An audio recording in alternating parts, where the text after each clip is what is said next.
गोड़ लगातानी समाचार बटुए राजपुर से। खबर के हेडलाइन बटुए ट्रैक्टर पलटल गईल जान, एक जना के कसहू बाचल जान। खबर का बा विस्तार से सुनी।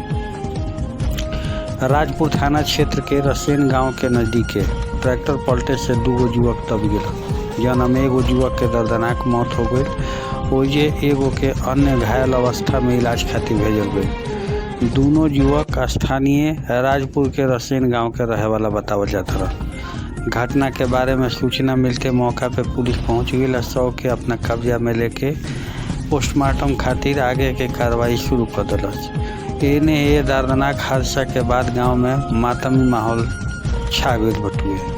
घटना के बारे में मिलल जानकारी के अनुसार स्थानीय निवासी वकील राय के 39 वर्ष के लड़का छोटक राय अपन ट्रैक्टर लेके रामजी शाह के 38 वर्ष के लड़का गौतम कुमार के साथ, लड़कवा के 38 वर्ष उम्र रहे, तकरीबन सुबह में 4:30 बजे चिमनी से ईंट ले आवे खातिर जात रहा, ईंटा ले आवे खातिर। यही बीच गांव के नजदीक के ट्रैक्टर अनियंत्रित होके सड़क के किनारे बनल गड्ढा में पलट गई।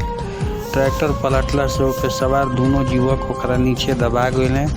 शोर शराबा सुन के टहले खातिर निकलल लोग भागत भागत मौका पे पहुँचले आ दोनों जना के बाहर निकलले, लेकिन तब तक गौतम शाह के मृत्यु हो गई। लोग के द्वारा दूसरा युवक के घायल अवस्था में इलाज खातिर स्वास्थ्य केंद्र भेज दिया गई। ये घटना के बाद गांव में मातमी माहौल कायम हो गया। मृतक के घर वाला के रुआई से माहौल गमगीन हो गया। बतावल जा रहा बा कि जौन मरल बा ओकर 2 छोट छोट लड़का बड़े, जिनका सिर से पीटा के साया उठ गई। बता दी कि सुबह के समय ये लोग ईंट लेवे खातिर जात रहे। अब तनी सा धैर्य बरते के हो ये से कि इतना सुबह हमें ट्रैक्टर के माध्यम से कहीं ना कहीं ऊंच खाल भइल हो या फिर ब्रेकर के पता ना चलल हो, जेकरा कारण इतना बड़ घटना हो गई। लोग के एहतियात बरते के चाहिए, चालक लोग के एहतियात बरते के चाहिए, गाड़ी चालक के एहतियात बरते के चाहिए कि रात्रि